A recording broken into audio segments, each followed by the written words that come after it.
Good evening, ladies and gentlemen. This is your boy, the Problem Child, here today to talk to you about something serious. I'm just gonna say a quick thought on it and just say how I feel about it. Sorry that you're gonna get bombarded with a lot of videos today. Forgive me on that. I just haven't had the time, and I've been on Modern Warfare 3, to be honest with you, playing that and playing Madden online, and I haven't really been in the mood to do any videos, no wrestling videos. Just like I said, just really haven't had anything to talk about with the wrestling. Of course, I just did a China video, so check that out also, and just put a comment in there.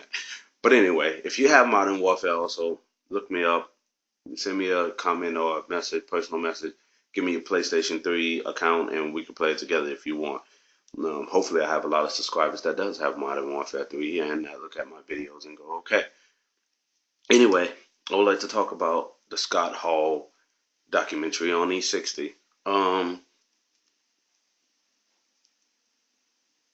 excuse me. To me, the documentary was a sad documentary. I mean, and I'm saying this in all seriousness. This was just sad. It was a sad documentary. Not saying that the production was sad or anything. I'm just saying the story of Scott Hall was just sad. Um, Number one, you start off with him saying that he actually killed a man in a bar club and stuff like that. And all my life, just like I said, I heard somebody say this before. They never knew that Scott Hall killed a man. And I mean, there's so much gossip in wrestling. Like John Cena is paying somebody in FCW way through FCW, one of the divas down there, and just to sit on his face, and he's paying her way through FCW that he's cheating on his wife. There's also rumors about, just so many other things. I'm just throwing out one. But the fact of the matter is that I feel upset.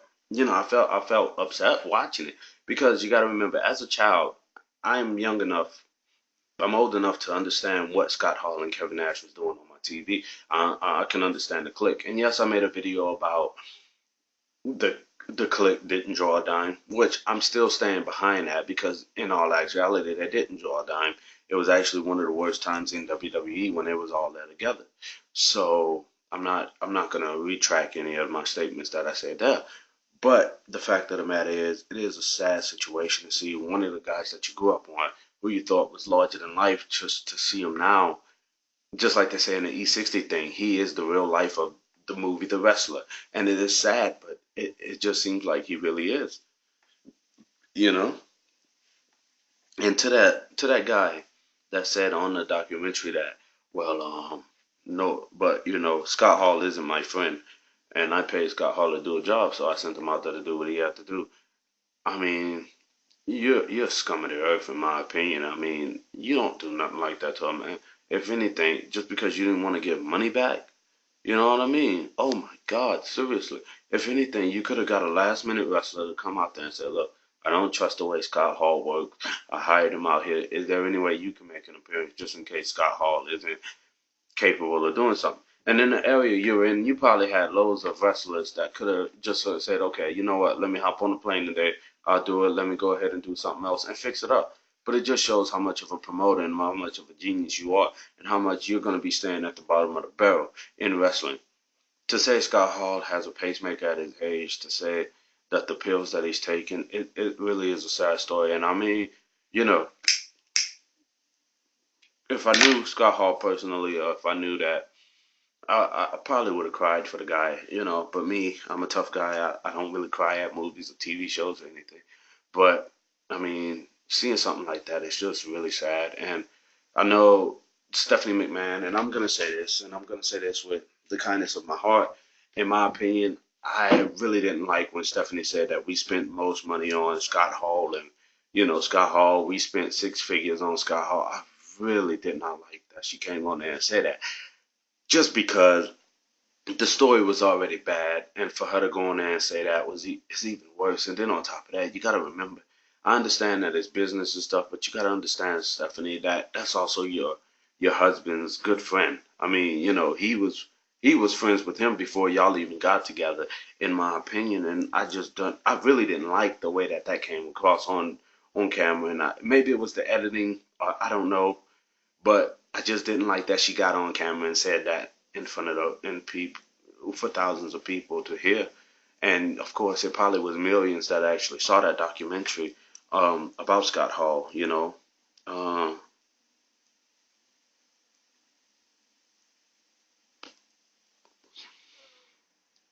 it really is sad to see him in the state that he's in. I also thought it was piss poor when WCW did a gimmick about him messing with his demons and stuff like that. I understand that the WWE did it with Jake the Snake, which I also, in my opinion, did not like that storyline either because Jake the Snake is a drunk. He does drugs and stuff like that. It's just not nice. In my opinion, I hope that he gets well. I heard that he's in rehab. I really do hope Scott Hall does get well just for the sake of himself. I don't even care if he comes back to wrestling or not. Just get well. Nobody wants to see anybody like that. Childhood hero, friend, family, even a guy that you don't know. If you have a human heart, you just don't want to see anything like that. And I know I'm late on talking about this documentary, and it might be old news to you guys, but I want just to put my opinion out there about how I felt about the documentary and just how I feel about Scott Hall. In my opinion, Scott Hall as Razor Ramon was a good was okay with me. Yes, he blatantly ripped the Scarface movie, but at the same time, it was really just something in the business that was exciting. He had a great match with Shawn Michaels. Just like I said again, I just wish that it wasn't in the situation that he's in now, and I hope he does get well soon. So that's all I really have to say about that. You guys, just go ahead and check out my man Obi-Wan on his videos. He's doing videos. It's a shame that he doesn't have the subscribers or the views that he get. Check out my boy Tony Blaze. Also, I friended him. Check his videos out. He does FCW videos and WWE videos. So just check him out, man. And just like I said, Scott Hall, please get well, man. We don't want to open up our newspapers or get online one day and see Scott Hall was found dead at the age of blah, blah, blah because of heart failure or because of a drug overdose. My God. God forbid something like that happen. And I really do mean that. So this is all I have to say. This is probably one of my most serious videos I ever done. But trust me, the old problem child will be back. Um, that's all I really have to say right now about this. So peace out.